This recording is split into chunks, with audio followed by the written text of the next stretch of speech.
Four friends set out on a road trip in the summer of 1993. The windows rolled down, the radio blaring, the open road stretched wide before them. They were young, alive, and certain that nothing could touch them. But somewhere along the way, between one small town and the next, their laughter faded into silence. Their car disappeared, and so did they. For weeks, their families waited by telephones that never rang, kept porch lights burning late into the night, and taped photographs to poles that swayed in the wind. Police combed highways, searched ditches, even questioned gas station attendants who swore they saw the car pass by. But there was no trail to follow. The road had swallowed them whole. 18 years later, in a rural stretch of farmland, officers broke through the dirt floor of an abandoned barn. What they unearthed froze every man in that room. Beneath years of dust and decay, buried under timber and soil, lay a car. Their car. Its metal husk pressed against the earth like a coffin waiting to be opened. The question was, who put it there and why? If this happened in your town, what would you believe? A tragic accident hidden away? A cover-up that reached deeper than anyone imagined? Or something far more disturbing? Where are you watching from? Comment your country below. And subscribe now, because some stories refuse to stay silent. Because this one begins with four friends chasing freedom, and ends with a discovery no one was prepared to face. The summer of 1993 carried the kind of warmth that made the nights stretch longer than they should. You can almost hear it now.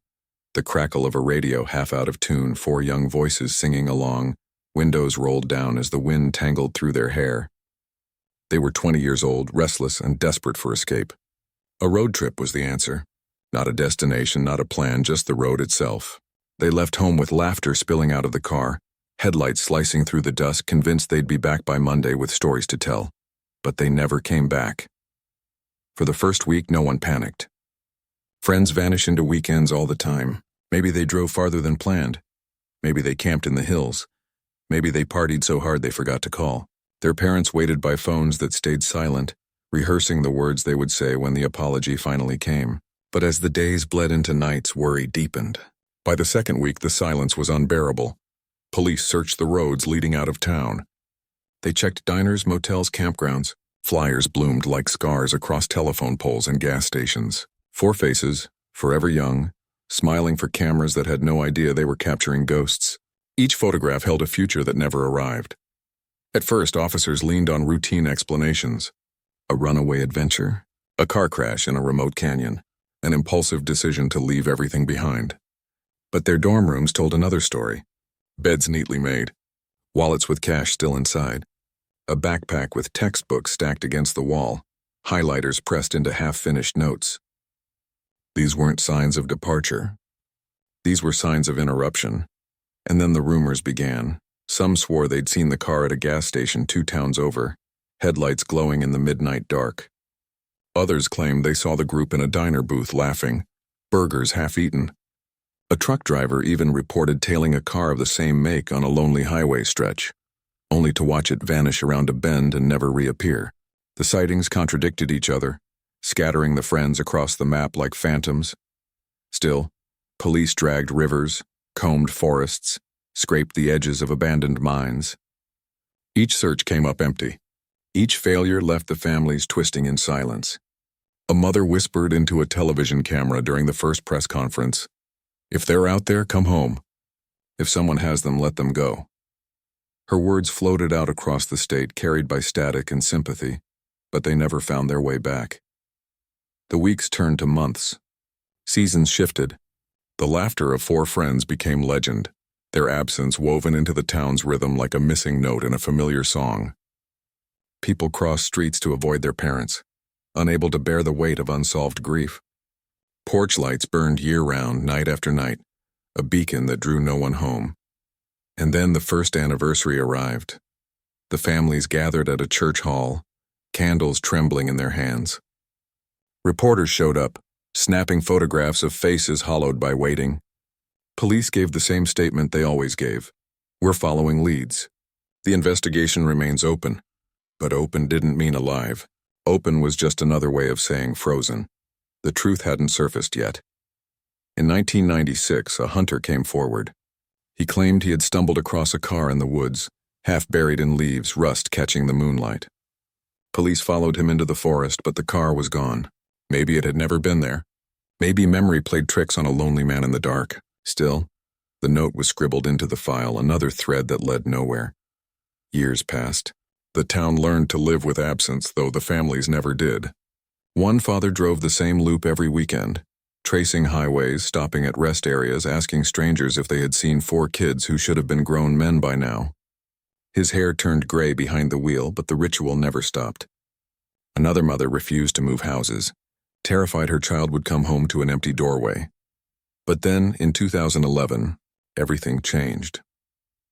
The county sheriff's office received a tip about a decaying barn on a stretch of farmland long abandoned. Teenagers used it for parties. Neighbors ignored it. But a deputy thought he saw something odd when the dirt floor shifted under his boots. Weeks later, construction crews arrived to demolish the barn. As the floorboards were torn up, the earth gave way to metal, rust, chrome, a roofline buried in soil. It was a car. The license plates matched. 18 years of silence ended in that instant. As the barn exhaled the secret it had been holding all along, police swarmed the site, flashlights cutting beams through dust, evidence markers glowing yellow against dark soil. The car was dragged from the earth, its frame groaning, dirt streaming off in thick clumps. Reporters descended. Families collapsed in sobs that shook their bodies to the core. The car had been found. Their car. But the shocking part came next. The doors were forced shut. Windows shattered inward. The trunk sealed tight.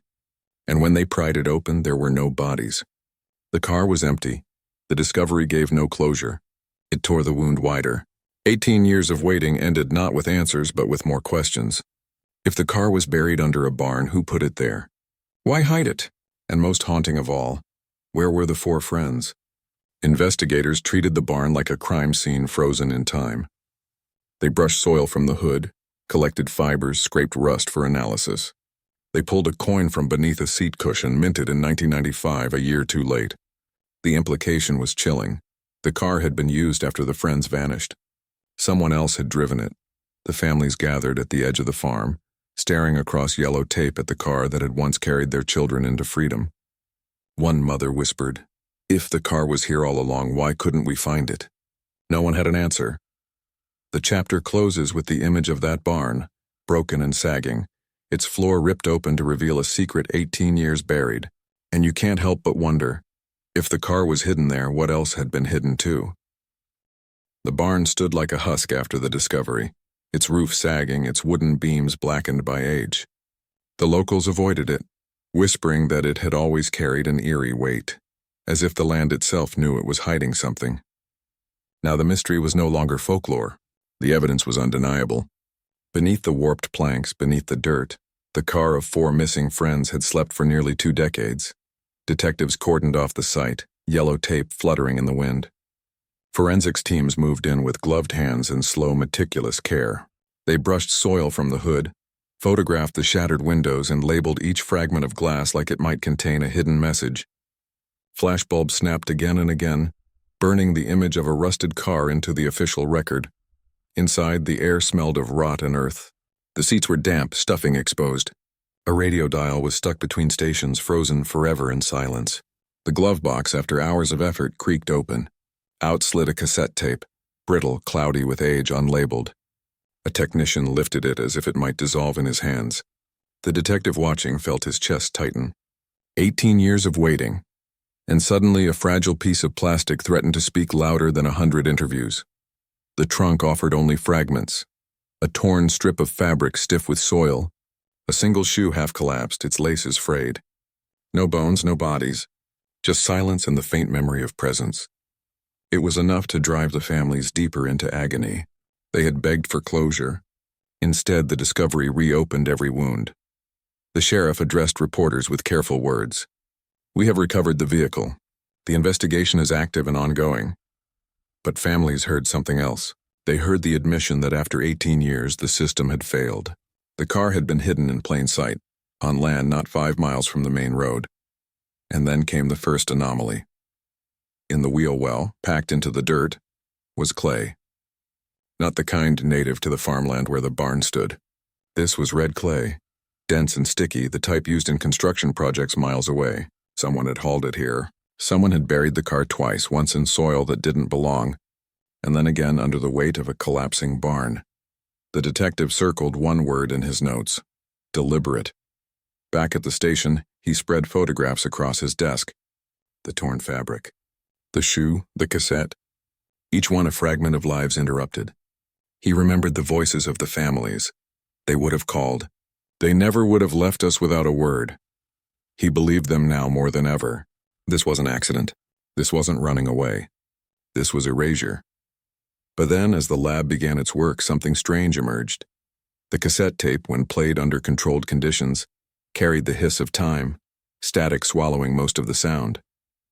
But faintly, beneath the noise, came voices. Young, laughing, alive.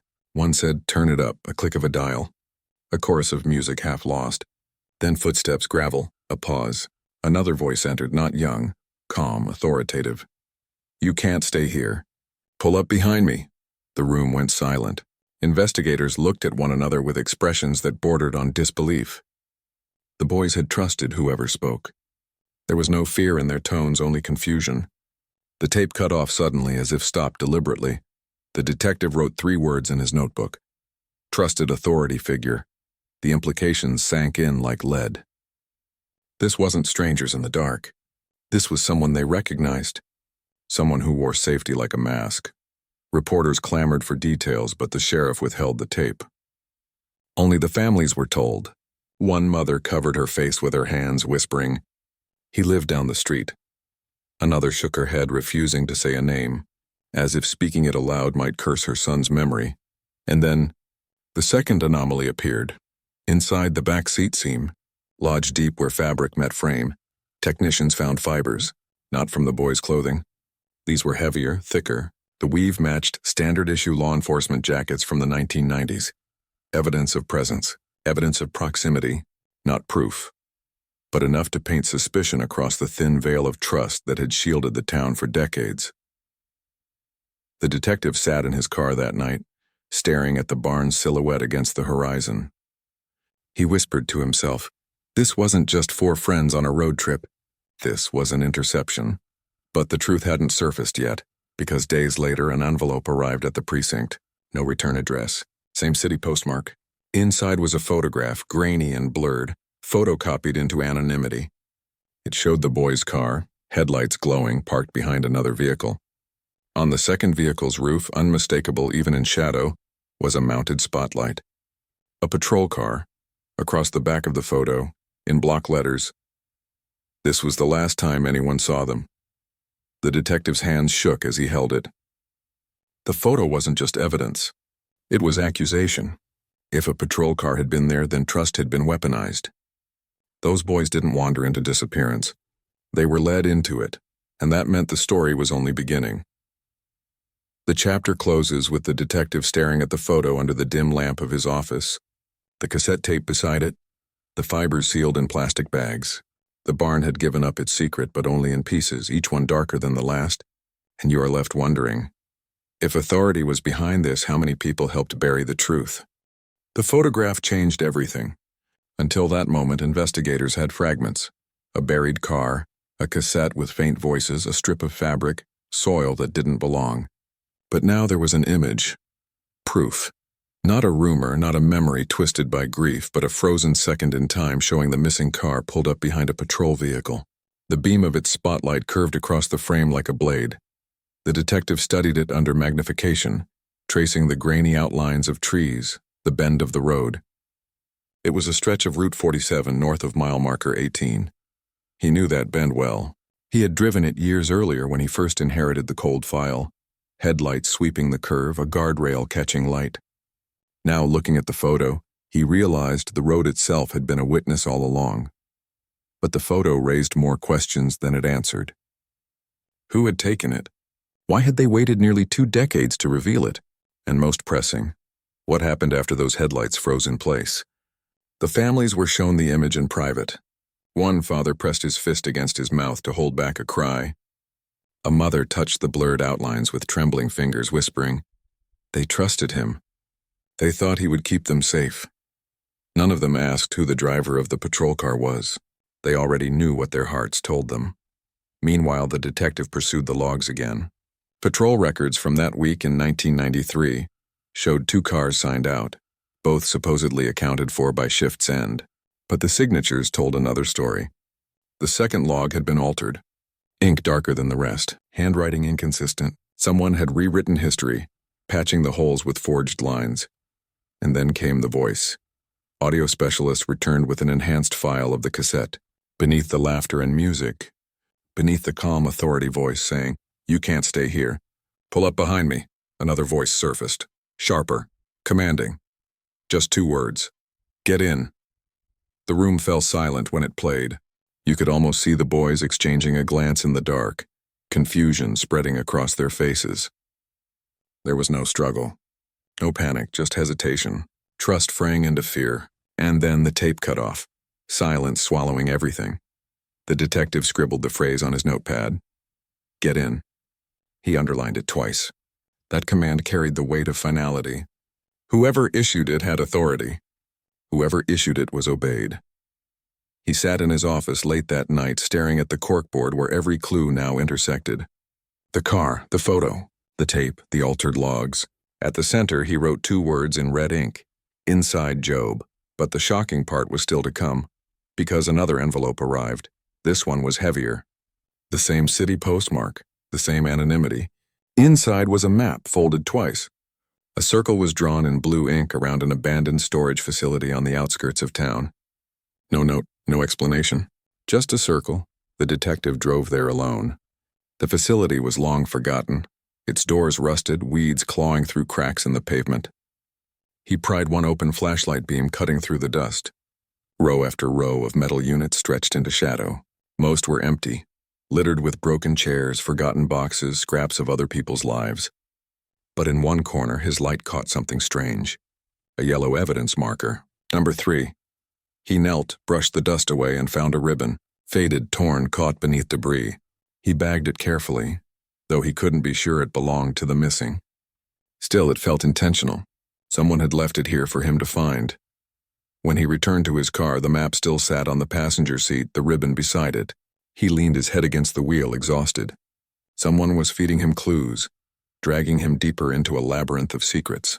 But were they leading him to the truth or away from it? The families were restless. Candlelight vigils had turned sharper, filled with demands instead of prayers. "We deserve answers," one father shouted to reporters. "We deserve to know why our children were taken." The town listened, uneasy. Old trust was cracking. The badge no longer represented safety. It represented silence, and in that silence the detective realized something chilling. The car had not been abandoned in 1993. The coin inside, minted in 1995, proved it. Someone had used it. Someone had driven it. Maybe even lived in it. Which meant the boy's story didn't end on Route 47. It stretched further into the shadows. The photo had shown them alive, at least for one more moment. The tape had captured their voices, their hesitation, their final decision. But after that, darkness. The chapter closes with the detective pinning the map beside the photo, drawing another line of red ink across the web.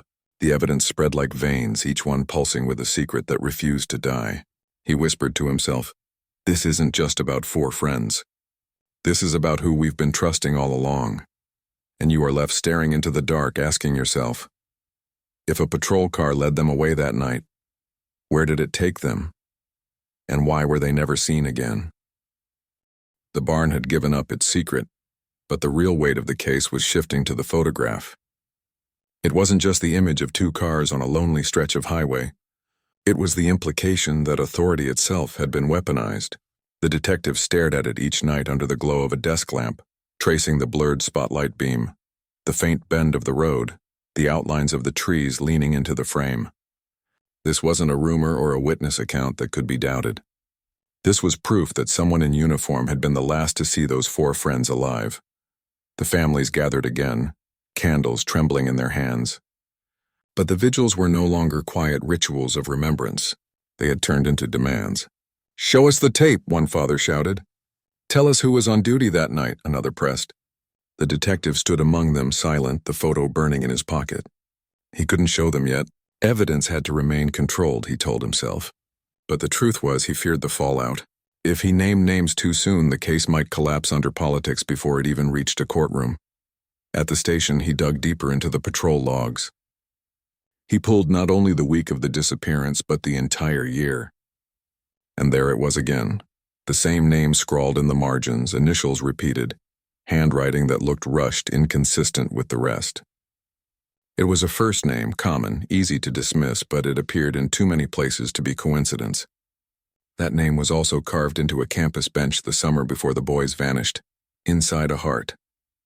A trivial thing at the time, but now it loomed like a scar. And then came the tape.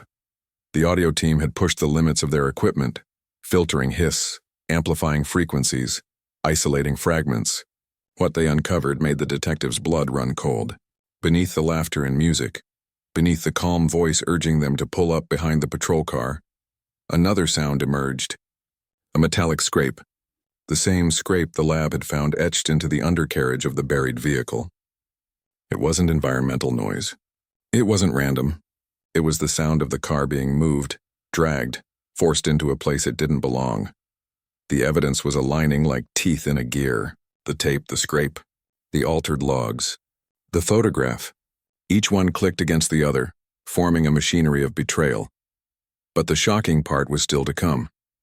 An anonymous caller reached the detective one late evening, his voice distorted, deliberate. "Stop looking at the barn," he said. "Look at who signed out Unit 12. The line went dead before the detective could respond. He flipped through the logs again. Unit 12. The very patrol car photographed on Route 47. The signature beside it was blurred, overwritten, tampered. But beneath the ink, faint indentations pressed into the page. Someone had traced over an original signature. He sent the page to the lab. Hours later, under infrared light, the original letters glowed faintly. It was the same name carved into the bench. The same name whispered by one of the mothers when she heard the tape. He lived across the street. The detective gripped the report, breath-catching. If this was true, the boys hadn't been taken by strangers or faceless shadows. They had been taken by someone they saw nearly every day. Someone who waved when they left for school. Someone who carried the authority of safety like a mask. But the truth hadn't surfaced yet. Because days later, another envelope arrived. Inside was a photocopy of a photograph. This time it wasn't the cars.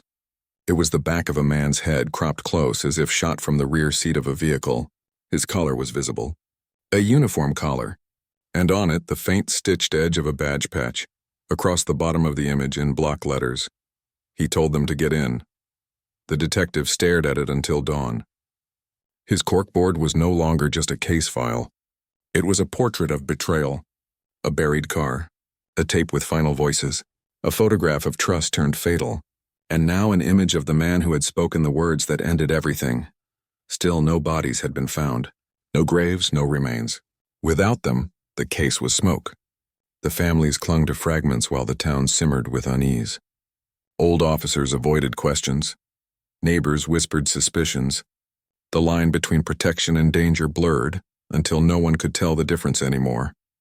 The chapter closes with the detective sitting alone at mile marker 18. Headlights off, darkness pressing against the windshield. He whispered into the night, "Where did you take them?" The trees leaned closer but gave no answer. And you're left wondering, if the boys were ordered to get in, where did that road lead? And why has no one ever come back from it? The town no longer felt safe. Once the badge had been a symbol of order, of reassurance. Now it was a shadow cast across every street corner. Whispers spread in diners and barbershops. If they could vanish 4 kids, what else was hidden? Porch lights that had burned for years now flickered with unease rather than hope. Even silence felt different, thicker, suspicious, waiting. The detective felt it pressing on him with every step. His corkboard was filling with proof, or at least with fragments of proof, each pointing to the same conclusion. Someone in uniform had led the boys away. But fragments weren't enough. He needed something concrete, something undeniable. The lab called with a development. They had gone over the buried car again, scraping away dirt in layers, vacuuming seams, lifting microscopic traces with adhesive. From the rear seat they recovered tiny fibers wedged deep where fabric met frame. Not the boys' clothing. Not any material common to passenger vehicles, but the weave matched a standard-issue law enforcement jacket from the early 1990s. The detective stared at the report, heart pounding. It wasn't blood.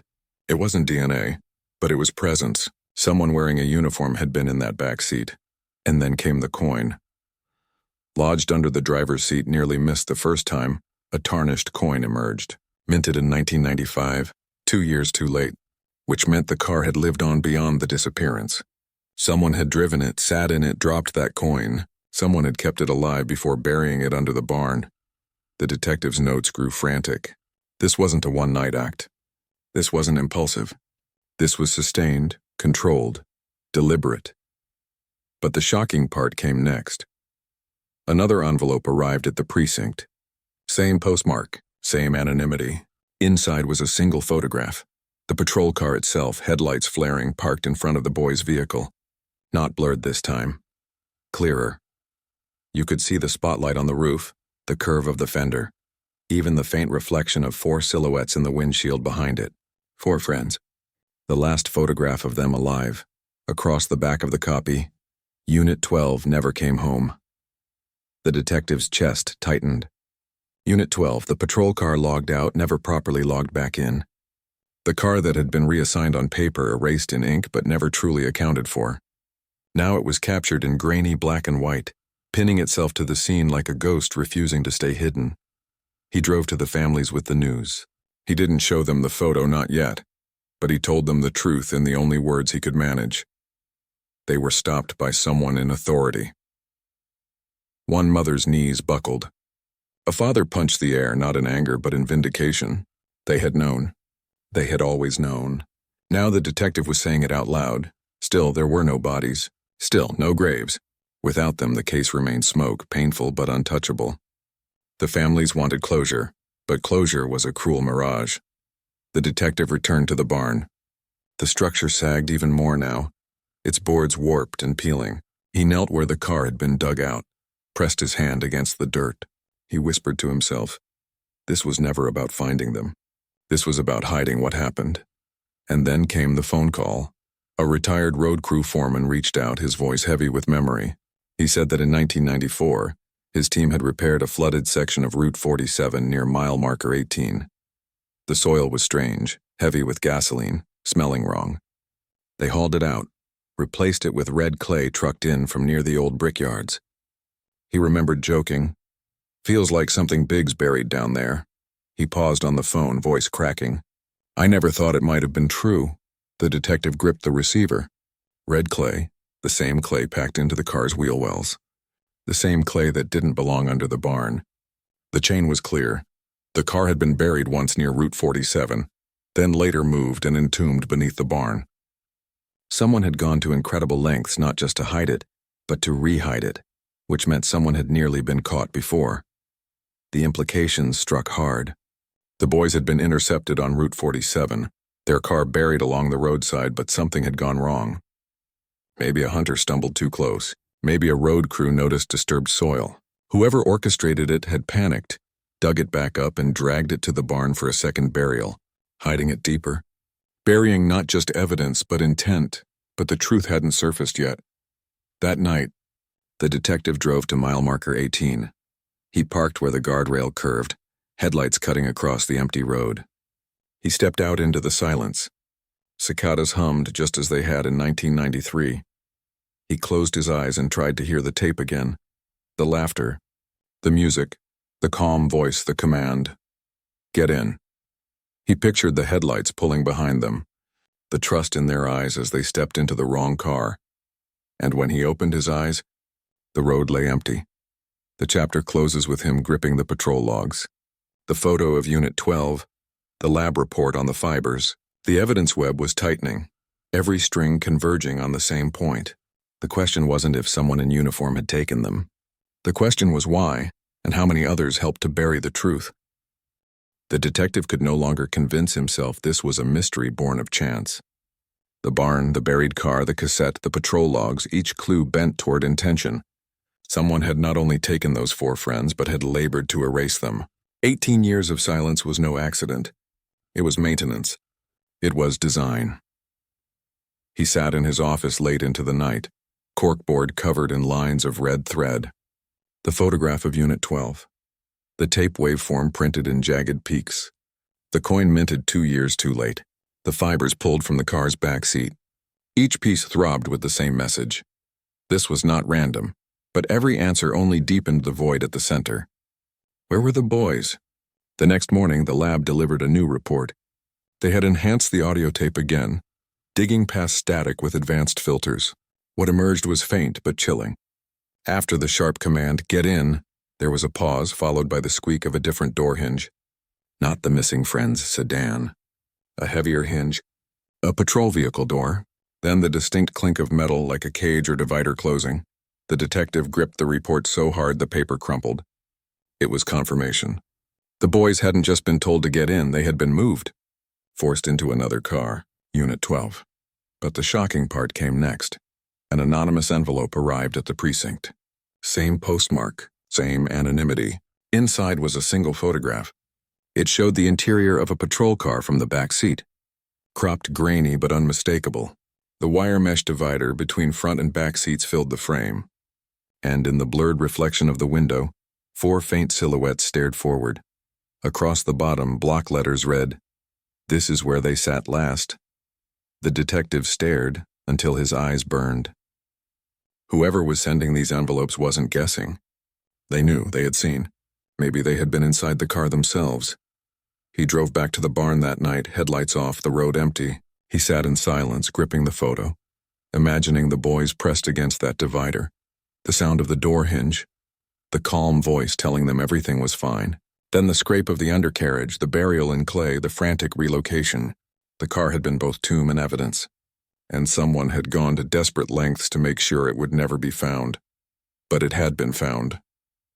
The ground had betrayed them, and still, no bodies. The families demanded answers louder now.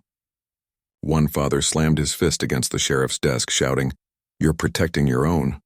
Reporters swarmed. Old officers avoided cameras. Retired deputies refused interviews. The badge had become a mask everyone suspected, but no one dared to pull away. The detective felt the isolation closing in. He had allies in the lab, a handful of techs who believed, but the institution itself seemed reluctant. Each time he pushed for records, walls went up. Lost. Misfiled. Unavailable. The case wasn't just unsolved. It was resisted, and then the map arrived, another envelope. Inside, a county map folded neatly. A blue circle drawn around a decommissioned training site for law enforcement, long abandoned. No note, just the circle. The detective drove there the next day. The facility was skeletal. Buildings collapsing inward, doors chained shut. Weeds clawed at cracked pavement. He slipped inside through a broken window, flashlight beam cutting dust. In the main hall, beneath a collapsed ceiling tile, he found something strange. An old evidence marker. Yellow plastic. Number 7. Beneath it, half buried in dirt, lay a notebook spiral ring, rusted, small. He lifted it gently, bagged it, and realized it might be the remains of a journal or notebook, just like one of the boys had always carried. Pages gone, but the spine still clinging to existence. It was enough to make his chest tighten. Someone wanted him to see this. Someone wanted the trail to lead here. But why now? Why after so many years?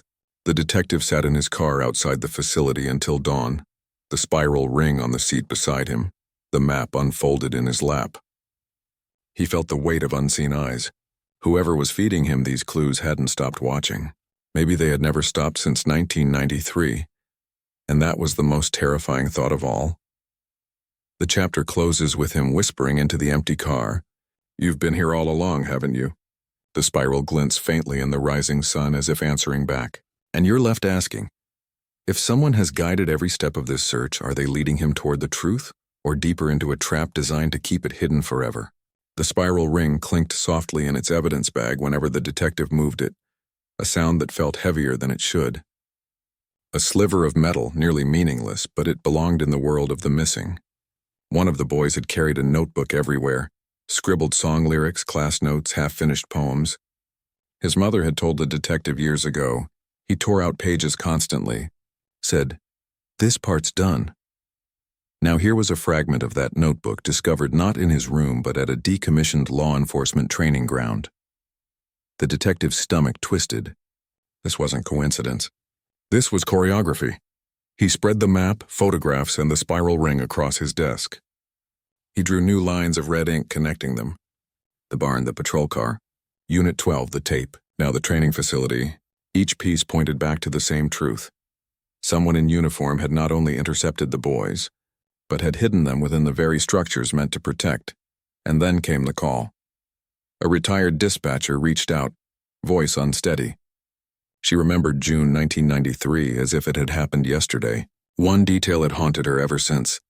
She recalled a transmission from Unit 12 logged around midnight, assisting on Route 47. But no official record of that call remained. It had vanished from the logs. When she asked her supervisor about it, he told her she must have misheard. But she hadn't. Decades later, her memory had not faded. "We all trusted them," she whispered to the detective. "We didn't know we shouldn't." The weight of those words pressed like iron. Meanwhile, the lab pushed further into the cassette recording. Beneath the command, "Get in," a new sound emerged. Faint, almost swallowed by static. The hum of a police radio, the kind carried only by official vehicles. The implication was unmistakable. The boys were no longer in their car when that tape cut out. They were already inside Unit 12, but the shocking part was still to come. Another envelope arrived. Same postmark. Inside was a photograph. Not of a car, not of a road. This one showed the interior of a storage unit, metal walls corrugated like prison bars. On the floor lay 4 chairs arranged in a row, as though waiting for occupants who would never sit again. The photo was blurred, edges smeared, but the implication was suffocating. Across the bottom in block letters, this was their last stop. The detective's blood ran cold. He had stood in those units. He had searched them. He hadn't seen the chairs. But someone had. Someone who had been one step ahead of him all along. He drove back that night, flashlight sweeping across dust and rust. The chairs were gone. The units empty. Only silence and cobwebs remained. But the photo was real. Someone had been there. Someone wanted him to see. The families were losing patience. Candlelight vigils became protests. They marched to the courthouse, photographs of their children held high, voices breaking as they shouted, 18 years. "We demand the truth." The detective stood at the edge of the crowd, the photograph of the chairs in his pocket. He couldn't bring himself to show them. Not yet. Not when he had no way to prove it wasn't a cruel trick. But the case was breaking open in whispers. Retired officers avoided his eyes. Old colleagues closed ranks. Records vanished from archives. The harder he pressed, the more resistance he met. It wasn't just about 4 missing kids anymore. It was about a wall of silence that stretched across decades. And then came the final clue. Another map. Another circle. This time around a wooded area bordering the river. No note, just the mark. He followed it the next morning, boots sinking into mud, air heavy with mist. He pushed deeper until he found it. A shallow pit, long filled in, soil disturbed. He dropped to his knees, pressed his hand against the ground and felt the damp seep into his skin. He whispered, "Is this where you went?" But when he dug, there was nothing. Just earth. The ground had swallowed whatever it once held. He sat there until dusk, staring at the trees. For the first time in years, he felt the case wasn't just leading him forward. It was circling him. Every clue, every photograph, every envelope. Someone was guiding him, shaping the narrative, keeping him trapped in their version of the story. And in that moment, he realized something terrifying. The boys might never be found. Not because they were gone, but because someone had written their disappearance so carefully it had become permanent. The chapter closes with the detective driving back through town as porch lights flickered on. He passed houses with photographs in the windows, candles still burning. He whispered to himself, "You were taken by someone you trusted, someone who waved when you drove away, and you're left staring into the dark asking, if authority itself buried them, who has the power to keep them hidden forever?" The investigation had become less about discovery and more about endurance. The detective no longer believed the trail of envelopes, photographs, and maps was meant to solve the case. It was meant to keep it alive, to force him to chase ghosts while the truth remained hidden in plain sight. Still, he couldn't stop. After 18 years, quitting would be another betrayal. He spread the evidence across his desk one last time. The cassette tape with its voices frozen in static. The grainy photographs, headlights behind Unit 12. The blurred outline of a man's collar, the chairs in the storage unit. The spiral ring from a notebook. The coin minted 2 years too late. The fibers from a police jacket. Each fragment whispered the same message. The 4 friends had trusted the wrong person, climbed into the wrong car, and been erased. But the erasure had been careful, calculated. A car buried twice, logs rewritten, evidence scattered. It wasn't just one man. It was a system. And systems don't confess. He drove back to the barn one final time. The structure was half collapsed now, its roof sagging into the soil. He walked to the pit where the car had been unearthed, pressed his hand into the earth and whispered their names. The wind through the boards almost sounded like an answer. Almost. That night he returned to his office and found another envelope waiting. He opened it slowly, bracing for another photograph. Instead, there was a single sheet of paper, typed in block letters. Some stories were never meant to be solved. Only remembered, no signature, no explanation. He stared at the words until the dawn light bled across the blinds. For the first time, he realized the case might never yield its final secret. Maybe the boys were buried in some unmarked grave. Maybe they were moved again and again until even memory lost them. Maybe someone in uniform had locked the truth away so tightly it could never be pried open. And yet the envelopes kept coming. Someone wanted the story told, even if it could never be finished. The families gathered again at the park. Candles lit, photographs framed, voices breaking. One mother whispered to him, "We don't need bodies. We just need the world to know they mattered." He nodded, though his chest ached with the weight of everything unsaid. Later that night, alone at his desk, he replayed the tape again. The laughter, the music, the calm authority, the command, "Get in." He shut his eyes, trying to imagine what they saw in that moment. A familiar face, a badge. Safety turned to betrayal, the tape cut off. Silence roared, and the story ended as it had begun, not with answers, but with absence. The case of the 4 missing friends from 1993 remains unsolved. Their car was unearthed. Their voices were heard one last time. Photographs surfaced from the dark, but no remains, no final proof. They were led away by someone they trusted. Perhaps by one man, perhaps by many. And for 18 years, the truth was buried deeper than the car itself. So what do you believe? Were they victims of a single corrupt officer who abused his badge? A wider cover-up meant to protect more than one guilty man? Or something stranger still, an organized effort to erase them so completely that even memory falters? Tell us your theory in the comments below. Some stories were never meant to stay buried. Don't let them vanish. Keep them alive with us.